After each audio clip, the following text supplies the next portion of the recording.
it's me, Renee. I'm back. So today I'm here for a tag. For a long time I was thinking like, what should I do today? As you might know, I post every Fridays. I could have posted a video of him already, but I ended up going with like doing this tag. It's a tag and it's the 20 book questions tag. So it's not that difficult. Well, it's not that difficult. Like it's not a challenge, so it's just answering stuff. Though, yeah, some of the questions are a bit like, But yeah, that's what I'm gonna do today. Honestly, I'm a bit unsure who made the tag, but I'll recommend them. I'll link them in the video. And yeah, it's 20 questions, so just going to start. The first question: how many is too many in the book series? I would say it depends. Like, for example, the Hercule Poirot series. That's technically a series, but I suppose it's maybe more of a companion book because they're all different mysteries, and the only thing that connects them is the characters. So you have Hercule Poirot, sometimes you have Hastings, and sometimes you have Jap, sometimes you have Miss Lemon, sometimes you have all four. But like, other than those characters, there's nothing that's connected them really. They don't really ever, they don't reference the other mysteries from before. So if you can call it a series, well, I suppose you can in theory. So, and yeah, Uncle Poro, it works perfectly. But it's not like a continuation or something. But whenever there's a continuation or something, I feel like maybe a 9. I'll go 9 because the the Skullduggery Pleasant books, the original series anyway, and that 9, I felt like that worked very well.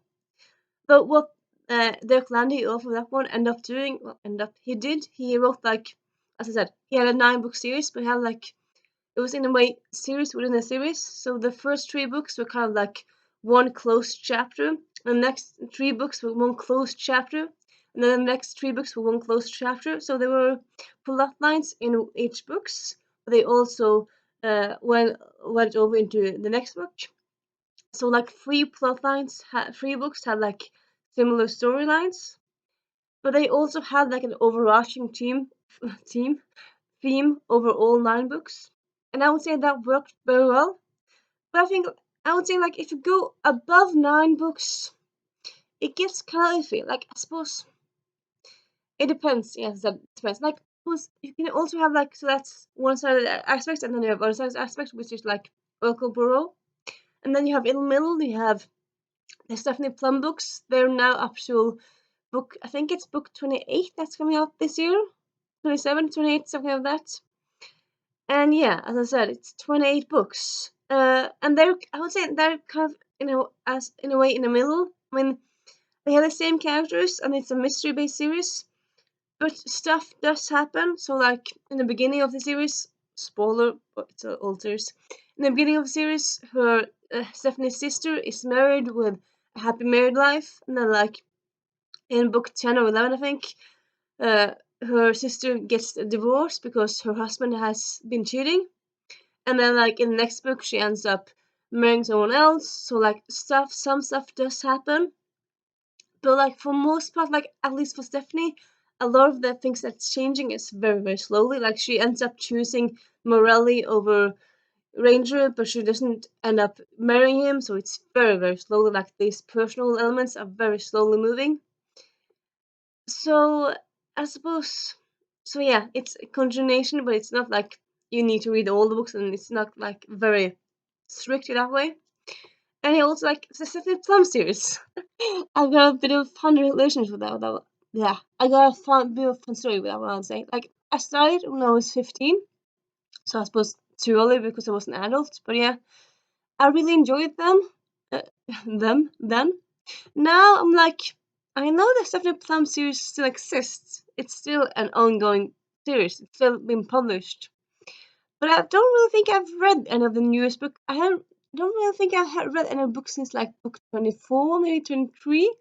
So I haven't read the last few books because there's so many books. I don't really feel like prioritizing them. Like, I like Stephanie Plum series. I probably will get back into it, but I feel like I could just pick it up in a few years and then just read lots of them in a go. Like, I don't really feel a need to read the next one as it comes out. So I'm not as in love as it was once upon a time, but yeah. And yeah, this is my long way of saying, how long is a too long series? It depends. But I would say like 9 books is more or less like the limit. I would say 9 books is more than that. I kind of often think it just becomes too long, really. And sorry, let's get to the next question. How would you feel about cliffhangers? I don't love them, but like, it's not like I hate them. Like, if a book has a cliffhanger, it's not like I won't pick it up. Like, if someone says like book 2 in this series has a big cliffhanger, I'll still read the series if the series intrigues me. So yeah, so I don't love them, but can't say I hate them. And like, often cliffhangers, like, I suppose it depends like how it's done. Like, some cliffhangers are like, and then the next book kind of, I suppose maybe this is more a bit more on TV, but like in some cliffhangers, like they go like you end on a high note, and then the next book or like the next chapter, if it's a TV episode, TV season, they kind of just cop out and say like, "Oh, that didn't really matter." They don't really give you a satisfying conclusion to it. So like, if a cliffhanger is done well, I like it. If it's not done well, I don't like it. That's what I think, really. I mean, honestly, I feel like any trope, anything can be done well. So I can't really say I'm completely against anything, really. So yeah, I think anything can be done well. Of course, if it's done awful, yeah, I don't like that. But yeah. Next question. It's a bit easier, let's say difficult, bit easier. It's hardcover or paperback. Paperback, I'm going with. If you might notice, most of my books are paperbacks. I usually end up solely buying paperbacks. Sometimes I buy hardcovers if it's like a special edition, if it's maybe very cheap, if I really like that cover. Sometimes I do that, but for most part, I do paperbacks because that's what I prefer. They're easier to hold, they're not as heavy, and I don't know, I like them more, I prefer them. I don't really have a big issue with hardcovers, but I don't really love them, so yeah, that's that really. Next question, favorite book?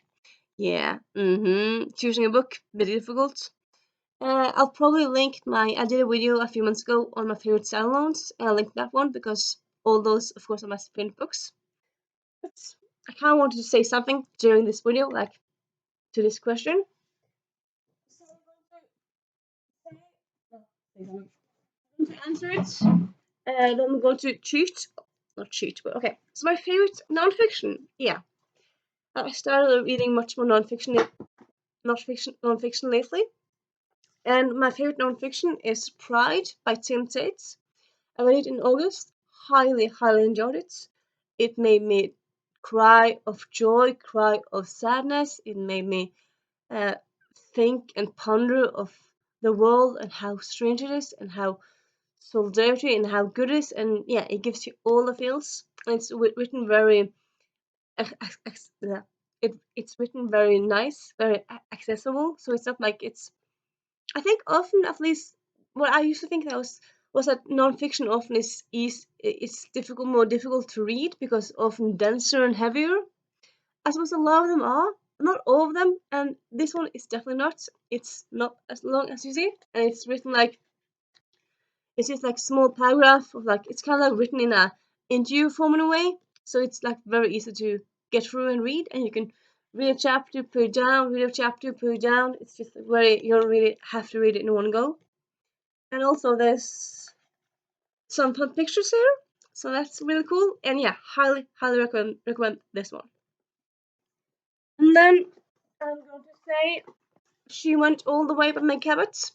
It's one of my favorite fiction books. So yeah, one non-fiction, one fiction book. That's the way I'm cheating here.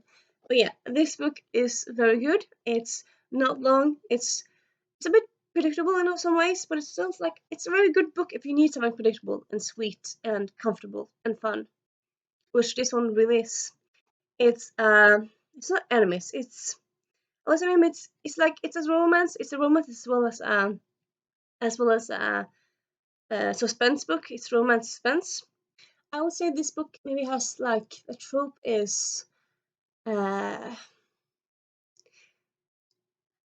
I would say it's not enemies, it's more dislike to love. They don't start as enemies, but they start as like kind of like disliking each other. It's kind of banter at the beginning, and then after a while they start to get to know each other and they start to melt for each other. And so this book is very good. Check it out. And then next question, least favorite book. For a long time I really had a difficult question with this book because when it's answering, you get it in a lot of tags, a lot of times when you talk about books, people ask you, what's your least favorite? Often, I find it very difficult question to answer, to answer. But honestly, I don't know when it happened, but I saw a video. Yeah, I saw a video of someone lately doing a video on. Yeah, it was Rosie from Rosie something. I'll link her channel down below. Talking about the books she had, and she like, did you read them or not? And she talked about that she had some books by, lots of books actually, by Gabriel Garcia Marquez. And yeah, that reminded me. I had to read 100 Years of Solitude for college years and years ago, and honestly, that was one of the worst books I've ever read. Ever read. It's okay, so it's huge, like 500 pages. Of course, I don't like it at all, so I don't own it. But yeah, it's a huge book, so you have to get a lot of, have to read a lot of pages to like get through all of it. So I kind of like, if a bad book is thin, fine. If it's bad book is big, it's like no. And yeah, so it's huge. It's a lot of the characters have the same names, and it's very confusing because of that and because of other stuff. And like the timeline, it's kind of jumps between two different timelines very quickly, and you don't really understand stuff. There's some magical realism in there, but I don't really get that either. It's just, I would say like most of the time while reading the book, I was like, what, what, what, what?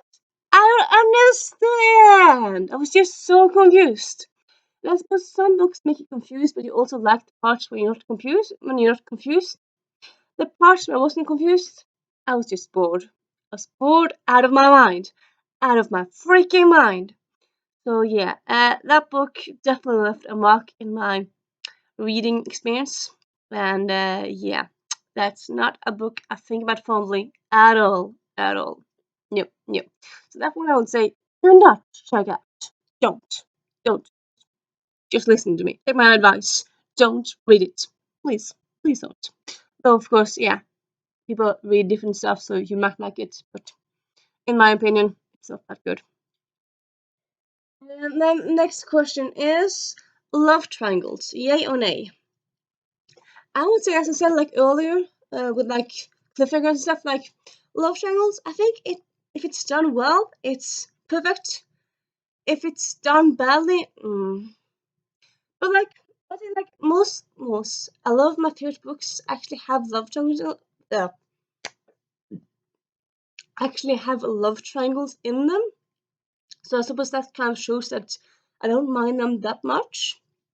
But like, if someone makes a list of like top 10 books coming out in 2021 with love triangles, I'm not like clicking on it immediately because it's not like I need it to love a book.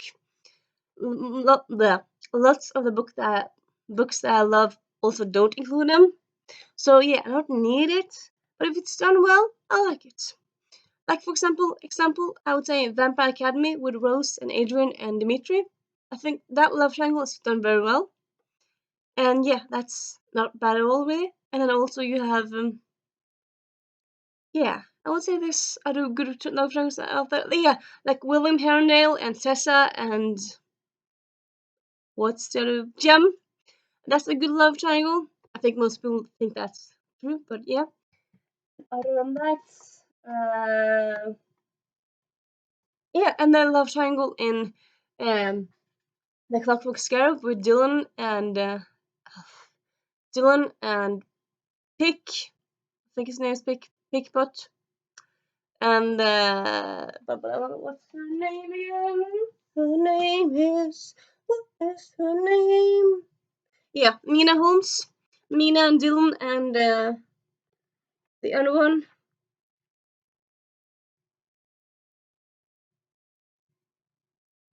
Yeah. Yeah, the name. I'll link it in the order. I'll just link it. Yeah. Yeah. So yeah, it can be done very well. It can also be done not so well. So yeah, I don't mind it that much. Don't love it. Don't mind it. Next question. Most recent DNF. With this one, I'm going to do this one. I DNF'd it yesterday. Actually, you might have seen this in my early video. I did a talked a bit about this one last week because I planned to maybe start this one last weekend. And yeah, so very excited to get to it. It's in the series. I read the first two in the series. I really liked the first two in the series. So that's like, I think I read the first two like, I think I read the first one in like 2014, 15. And I think they were the second one maybe like in 2017. So both of them, it's been a while, but I still like had fond memories of them. So yeah, I was very happy when I found this at the library, borrowed it, and then started reading it on Wednesday. Yeah, I quickly realized I wasn't really that into it anymore. I think it's likely because this is book 4 and I haven't read book 3. But like I felt like because I said I read book 1 and 2, but I haven't read book 3. But I felt like book 2 wasn't that linked to book 1, so I didn't really feel like I would need to read book 3 before reading this one. So I kind of have to. But except besides that, I kind of felt like I didn't really care anymore really about the characters or anything. I tried to I think maybe like 20 pages, 40 pages, and I wasn't all about it. I didn't really care anymore. So yeah, this series is probably gonna be a series I'm just gonna stop reading. If it becomes a TV series, fun. If not, I don't really think I'll pick it back up. Will I buy the books? No, I don't really think I am. So yeah, this one. Yeah, I DNF'd it yesterday. So yeah, and then current read that is give me a moment. Guyaholic by Caroline Mackler. So I started this one yesterday. I got like maybe got 100 pages in. It's actually not a big book, as you see. It's just like 170 pages. So yeah, it's not long. I'll probably end it.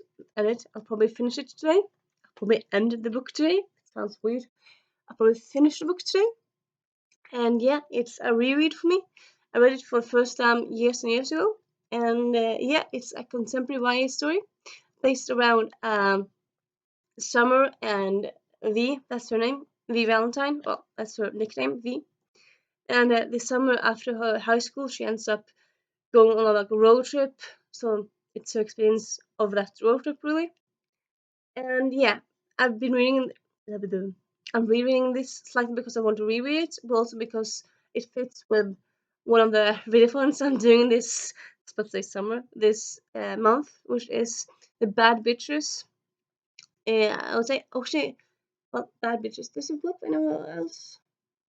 It might work for. No, I think it mostly works for Bad Bitches.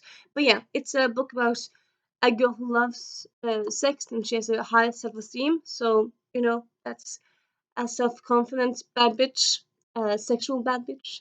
And yeah, so it works for that one. And yeah,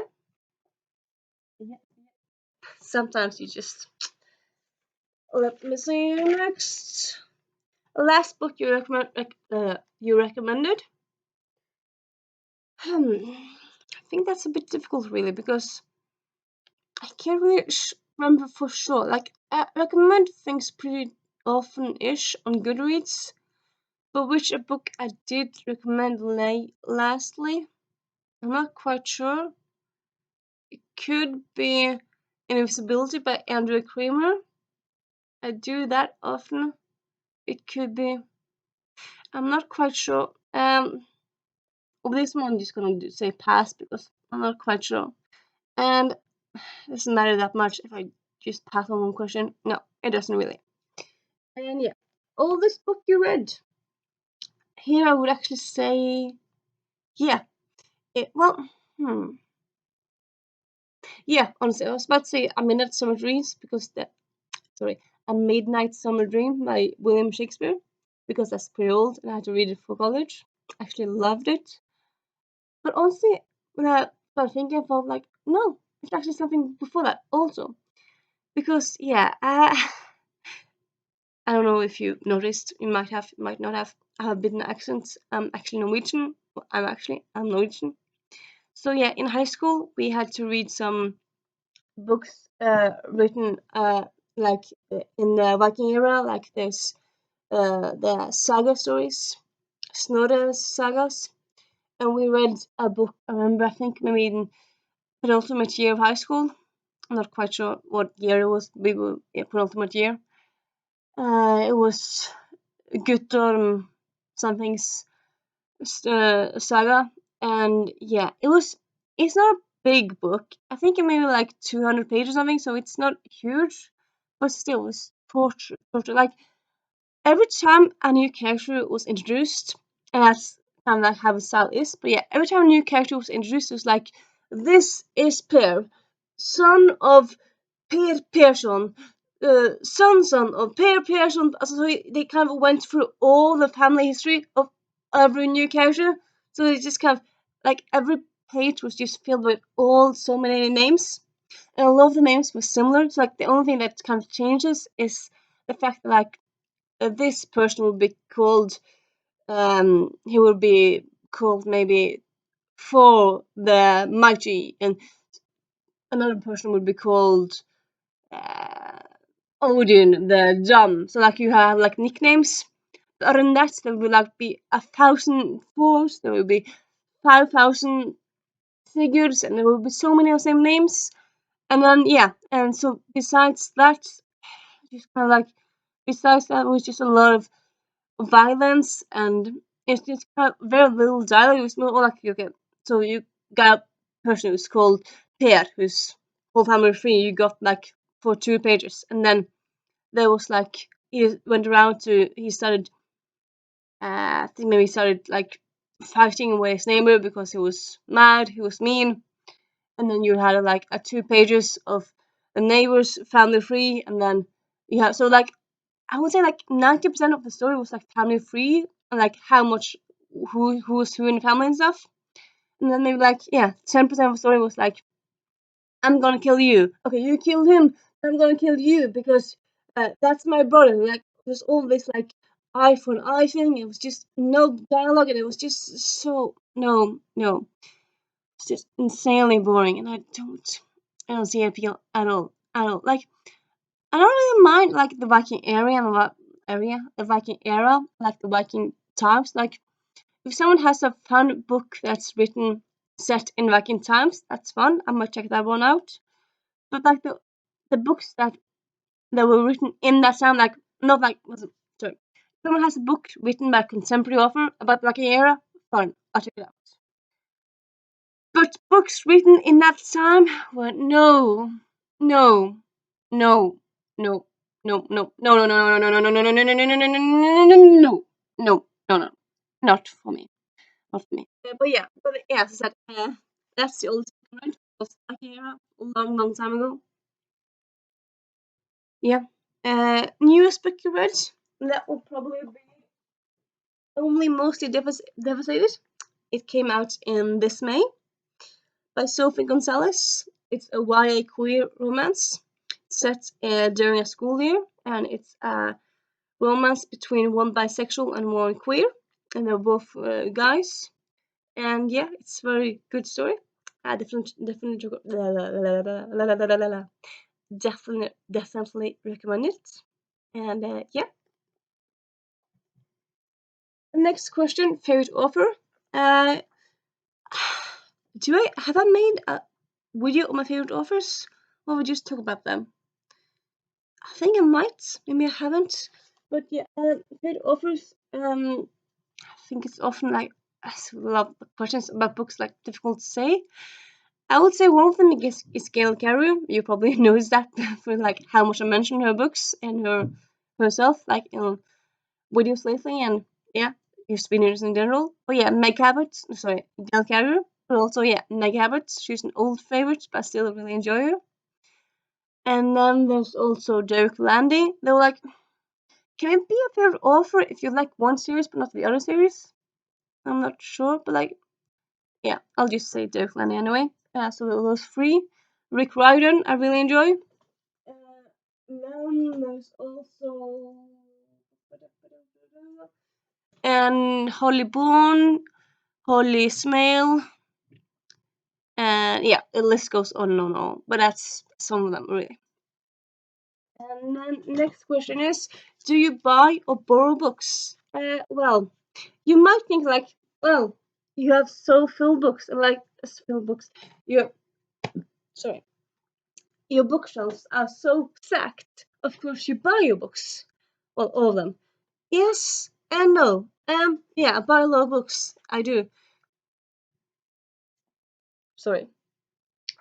It's kind of natural in a way because I work in a bookstore, so I have discounts because I work there, and also I like going to used bookstores, so I end up buying a lot of books. And people know I love to read, so I get books for Christmas and for my birthday. But also, as I said, and you might know, have guessed from my username, I'm actually a librarian, a librarian by education. No, I don't work in one, but that's what my degree is in. And yeah, I really love libraries. So like, and as I said, I'll read a lot. So I would say like, if I'm going to go into numbers, I would say maybe, I think maybe half of what I read every year is from the library, and half of it is from books I buy. I think that's more or less it's yeah. I think that because I use the library very much as well. So yeah, I would say half and half really. And yeah, so what I do, like, how do I decide like what to buy and what to borrow? Well, like if I find a book at the library and like, oh, I want to read you, and I remember I haven't really seen that book in any bookstores, of course I'm gonna borrow it to read it. And yeah, and also like if it's so that's one reason. If it's a book I heard mixed things about, I might get it from library because I haven't used money on it.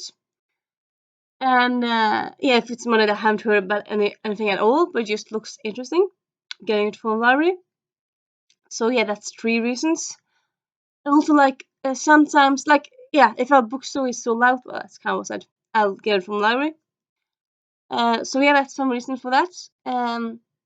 And books I'll buy are books that I've already gotten from the library that I love, that I know I'm gonna read again. Or like I love that I read it once I read it at least once again, and I love the cover.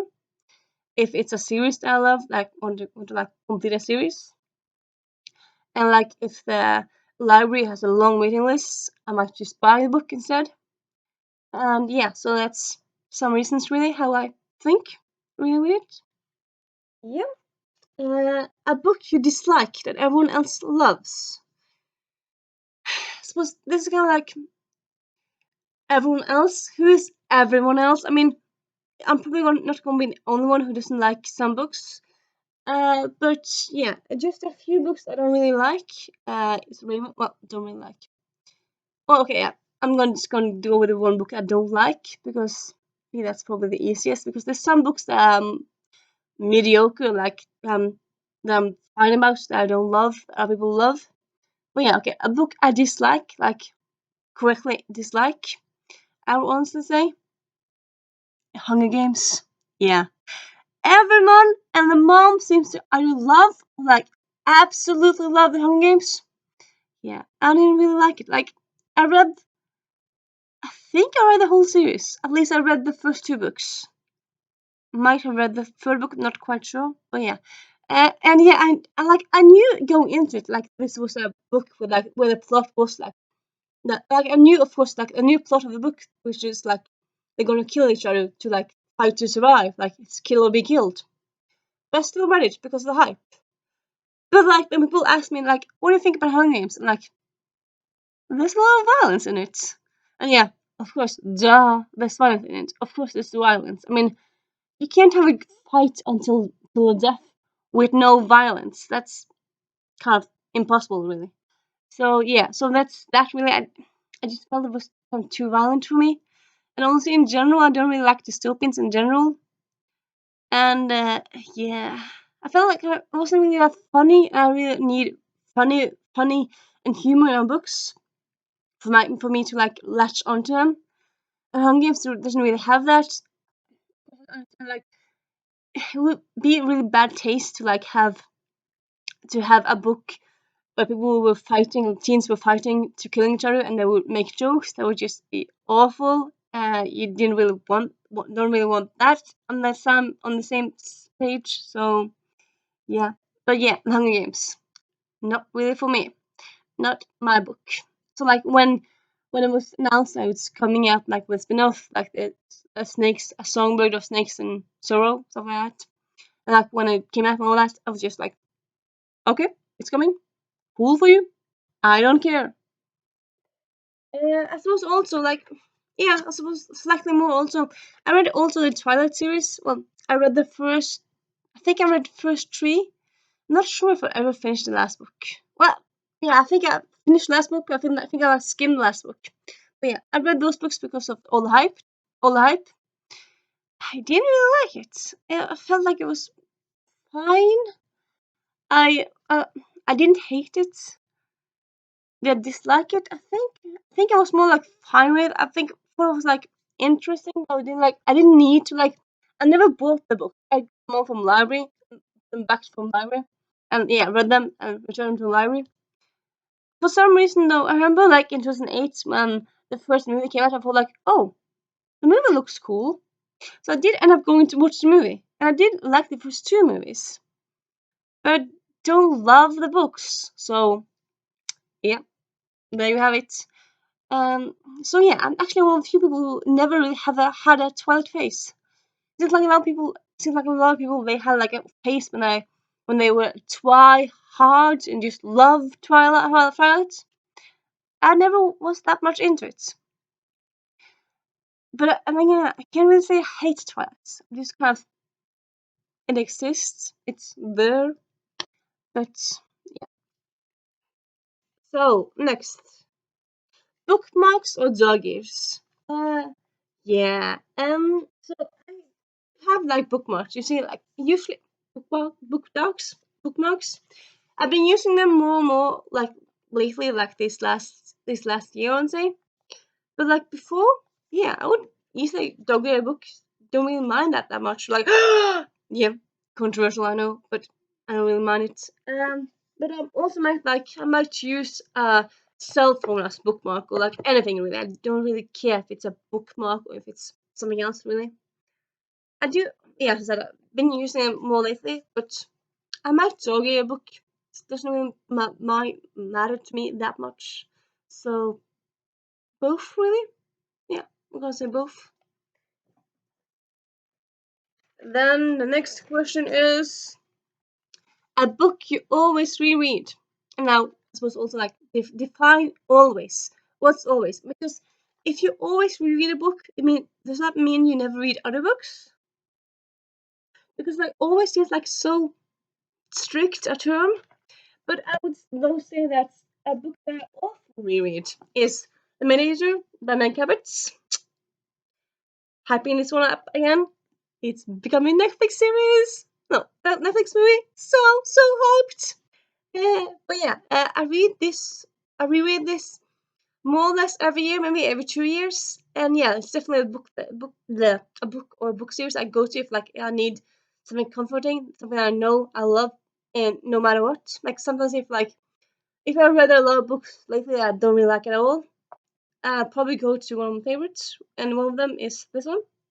And yeah, it never really lets me down. It always has that joy for me. Some books you kind of like less and less with every reread, and kind of start to get tired of it, or you kind of like it's fine. But like this series anyway, it still gives me so much joy every time I reread it. Every damn time, time, time. So yeah, this series and this first book. So yeah. Next question. I'll listen while read while listening to music. Yes and no. It's not like if I'm gonna read, it's not like go actively and turn on the radio or turn on some music. Well, I usually don't. Uh, so like if I'm sitting and no one's in the house, if I'm sitting somewhere and it's very quiet, I can just enjoy a book. It's very nice and calming. I really like that. But at the same time, if I'm sitting in a corner in the living room and my dad is sitting in the other corner watching the news, I might just kind of close off the part where like because I'll listen to it, of course, then I hear the news in the background. But for me, I'll just kind of be in the background, so I'll still like very much be into my book. I won't really care that much that it's noises around me really. But I also actually have so there's aspects to this. So I have sometimes turned on jazz music to while I'm reading. I've done that sometimes during juries and like during readathons and just during times I want to have some music because jazz it's well I suppose it depends but like some jazz music it has lyrics but it's not like you feel like you have to dance to it so like you can easily have it in the background. Well, if for example I don't know Pharrell with Happy comes on, I'll probably have to dance. Like some music, some songs, if I listen to them, like I have to dance. I cannot stop myself. Like if the radio has Earth, Wind and Fire by the September by September, I will always try to dance. It's impossible to dance to like in a cool way, but yeah, I'll always do some dance moves. So yeah, some songs that just kind of make me have to dance. I cannot control myself. I can't stop myself. So yeah, but like all in all, don't have to. I can do it. Yeah. And the next to last question: one person point of view or multiple point of views? This one I would actually been a long video. With this one access I would actually say that it's pretty easy to answer. It's multiple point of view. If a book has multiple point of views, I will grab it immediately because that's a buzzword for me. That like so cool because yeah, with if a book has multiple point of view, it's either uh its protagonist and maybe the villain, or its protagonist and the protagonist's sidekick, or like it just always. I think I very rarely have read it and it's done badly. I think most of the time it's just done so well because it kind of makes it's a great way of fleshing out the story, fleshing out the you see different parts of the world, you see different you see a day action from different point of views, and it's just so fun. I think honestly, yeah, I think the only time when I don't like it if it's like I don't know 10 or 5, 10, 5, 10 or 11, like if it's lots of them, like I think maybe 3 is maybe perfect, 4 works, 5 works. If it's 6, 7, 8, like more than 5, it's like wow, this is so many. Don't you need so many point of views? I think that's often kind of mullins up and just kind of I don't care about all these people. It's just kind of yeah. I don't really like that. Like if it's 2, if it's 3, I highly enjoy it. Highly enjoy it. Yeah. And then last, and the last question, but definitely not least, definitely not the most, least likely, least important one. It's one sitting or many sittings. Again, kind of depends. Like if I'm having a week when a lot of stuff's happening, well, like if I'm busy and I can't read a lot, well, I still might read like before I go to bed, go to sleep. So then, of course, it's probably gonna be several sittings. But if it's a day that I don't have that much to do, it's just kind of fun to just pick up a book and just read it in one go, really. So yeah, I would say both, both is good, both is good. And yeah, so that's 20 questions, 20 book questions tag. I'll you know what? I'll just say if you want to do it, do it, because I'm not quite sure how old this tag is, and like it's a neutral tag. It's not really that current in a way. Like, it's not full time or anything like that. It's like I feel like people should do it now. Like, it's tag you could do it whenever. So yeah, I'm just gonna say, if you felt like after watching this video, you want to do it. And yeah, that's that really. That's really. Hope you have a nice weekend. Hope you have a nice day, evening, night. Don't know when you watch this. And yeah, this is me saying Renee out.